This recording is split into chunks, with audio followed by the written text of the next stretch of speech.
To put it lightly, the California State Legislature is unique in comparison to its 49 other counterparts throughout the nation. But why? Well, for one reason, California's legislative branch is one of only 4 in the United States to function on a full-time basis, along with Michigan, New York, and Pennsylvania. Understanding what makes California unique in its system of governance can help us as advocates to seek impactful and sustainable change. So let's take a minute and just nerd out a bit, looking back at how our system of governance in California came to be.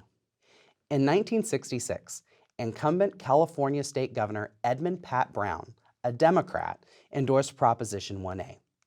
You see, at this time, California was going gangbusters. Our population was rapidly growing, our infrastructure was tasked, and our overall state budget surpassed $4 billion that year. The argument was that our state's part-time system of legislative governance wasn't enough. In a growing and progressive economy, we would need a full-time set of lawmakers to oversee the state. Hence, Proposition 1A, which would make the state legislature full-time. Now, Prop 1A was anything but partisan. It was also endorsed by the Republican candidate for governor that year, Ronald Reagan. Since that time, we've seen great change in the way California governs itself. We've witnessed 3 iterations of legislative term limits and a state budget that has grown to over $150 billion annually. Our California economy has a gross GDP nearing $3 trillion annually, making the Golden State the 5th largest economy in the world. Now, why am I spending so much time dropping numbers and offering a state civics lesson to you? Well, I'll answer that now. Understanding the system or institutions of governance in our state is essential to understanding how to effect positive change.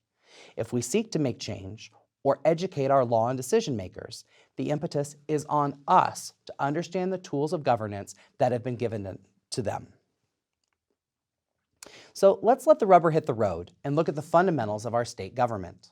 Just like our federal government, California has 3 branches: the executive, judicial, and legislative.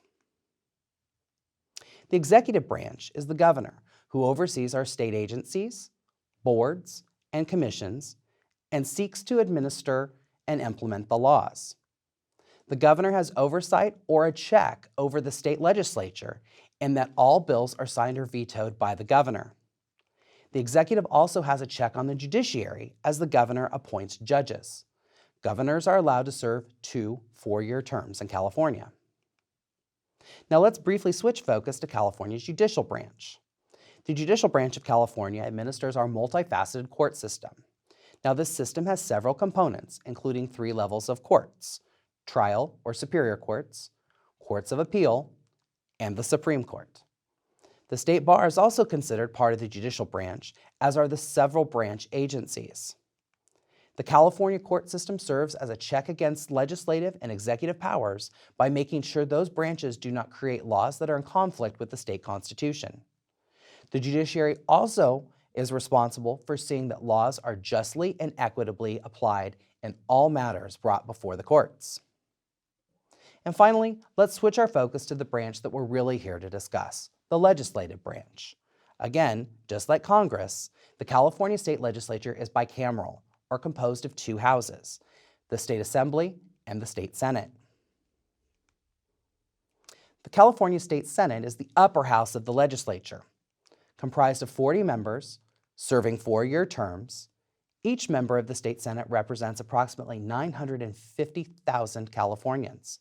Fun fact, California state senators are the only legislative representatives in the nation that represent more people than those of their federal counterparts in the House of Representatives.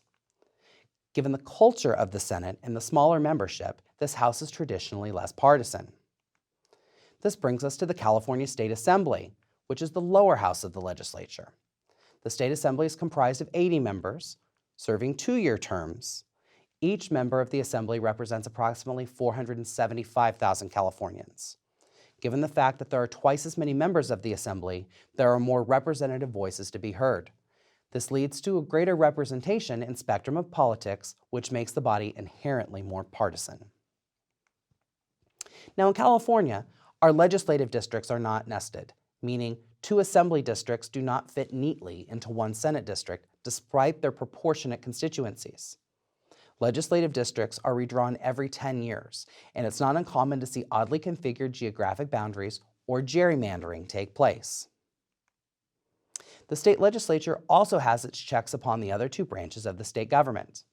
The legislature can override vetoes of the governor, although not common in practice, the ability is there. The state senate also confirms high-level gubernatorial appointments, which include members of the Supreme Court. Now, I mentioned earlier that we've seen multiple iterations of legislative term limits in California, all of which have been met with mixed reviews and carry their own pros and cons. Now, at this time, a state legislator is limited to 12 years of combined service, meaning you can spend up to 12 years as a state legislator in either house, but no more, even if you change houses from one to another. Term limits have created a heavy reliance upon the body's full-time staff, in addition to advocates such as ourselves, who have become somewhat of the institutional memory. Now let's briefly go back to our high school civics class, as for some of us, it might have been a while since we talked about legislative process. The state legislature meets in 2-year terms. In odd number years, the legislature starts business, which doesn't formally wrap up until the fall of even-numbered years, coinciding with November elections. Bill proposals and great ideas are vetted in the first 2 months of session, and by the end of February, all bills must be introduced. Over 5,000 bills are introduced each legislative session, despite bill limits imposed upon each member. This means that from March until August of each year, committees meet and vet the merits of each policy proposal through hearings. Now, there are 2 types of committees in the state legislature. Policy committees are the ones that we usually think of, with the idea being that policy committees oversee particular areas of public policy and are made up of members, all of whom are considered to be experts in that field. Examples of policy committees could include the Senate Health Committee, the Assembly Judiciary Committee, the Senate Education Committee, or maybe even the Assembly Public Safety Committee. When a bill is sent to, say, Senate Health, the bill is to be examined through the lens of health policy.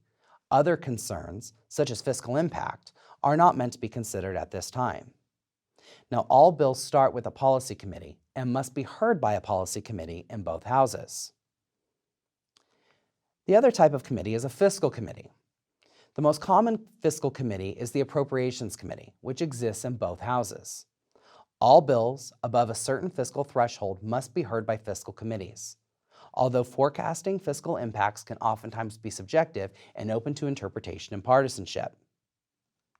So let's bring it all together. A bill starts in its house of origin, let's say the state Senate. The Senate bill is introduced by a senator, is then heard by at least one policy committee, most likely a fiscal committee, and then is sent to the floor for a full vote of all 40 members of the Senate. Should it pass, the bill will then be transmitted to the Assembly, where it will go through the exact same process: a policy committee, a fiscal committee, and then to the floor. Should the Assembly make changes or amendments to the Senate bill, it must then come back to the Senate floor for concurrence on the Assembly amendments. From here, the bill is sent to the governor, who then has 30 days to either sign the bill into law or veto the measure altogether. Now, that was a lot of information, I know. It really does seem quite intimidating, sometimes daunting, especially given the bureaucracy and red tape inherent to the legislative process. However, we got to keep one thing in mind. The process was not designed to be efficient. We don't want to make it any easier to change the law, for if we did, it would make us more susceptible to tyranny. Keeping the process cumbersome slows down changes and creates a more deliberative and thoughtful process, at least in theory. Thanks for watching, and best of luck with your advocacy efforts in Sacramento.